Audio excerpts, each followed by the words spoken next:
But the most important part, I think, was the relationship that I've always had with them, have with them today, and will always have with them in the future.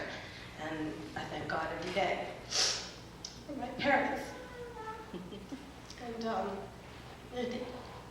I want to do something. I'm really moved to do it, so I'm just going to do it in Indian traditions.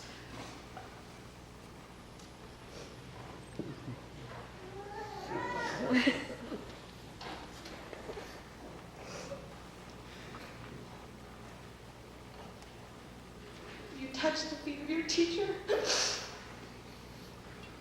but show your respect for them. In some of my hardest times, my father and my mother have not only been my teacher, but also my counselor. And my father has an amazing way to remove himself from the emotional situation,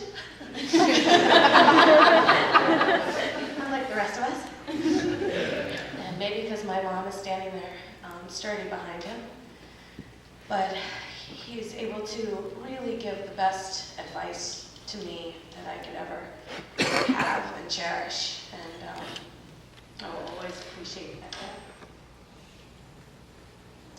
Better than the counselor I was really seeing. So all I had to do was go home, and I'm glad that I did. I think, I didn't say my name. I told my sister to say her name, but they have, for those of you who don't know me.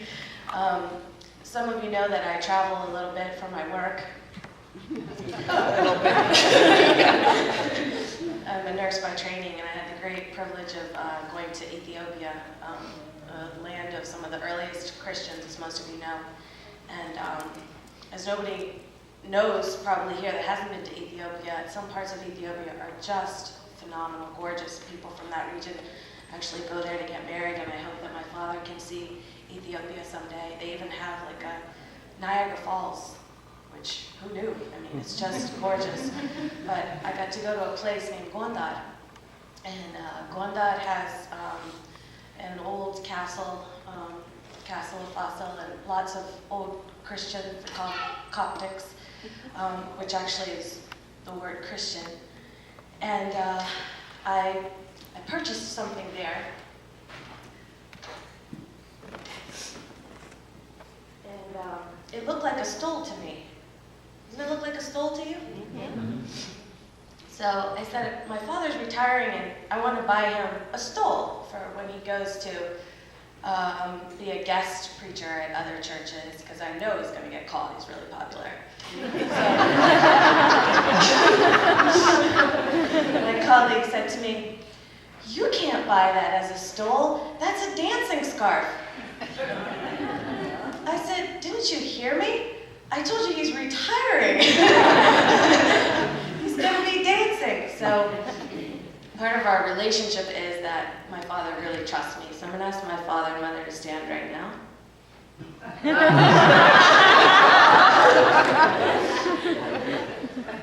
Come a little bit closer. I have my dad's permission to do this. I was telling my mother, Mom, what are you going to do in your retirement, Mom? And she said, "I'm not retiring." So that created a little spark in my eye and got my brain going, which some of you know is scary. But I said I got a little time alone with my father, which is hard to do, with my mom around. So we were in the car, and I said, "Dad," I said, "don't you think Mom deserves an honorary degree of divinity?" And he said, "Absolutely, I think that's a beautiful idea." Well, the certificate, unfortunately, is not ratty, but it will be. But in lieu of the certificate,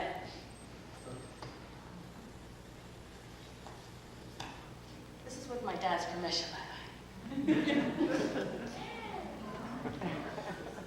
Okay, Dad, you have to start dancing now.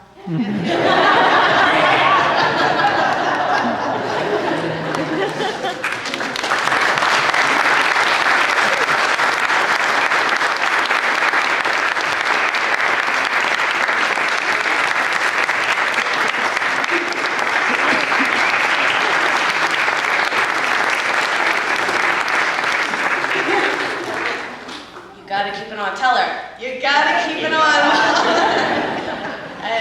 Lastly, I just want to thank all of you all. I know you think they took care of you, but you really took care of them, and they talk about all of you, so thank you.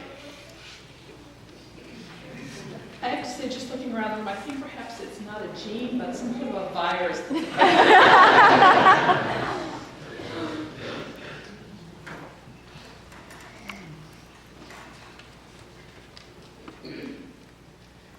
My name is Thomas K. Thomas, and I'm a nephew of women's, and I call money a pigeon out of the term that we use out of respect. And I was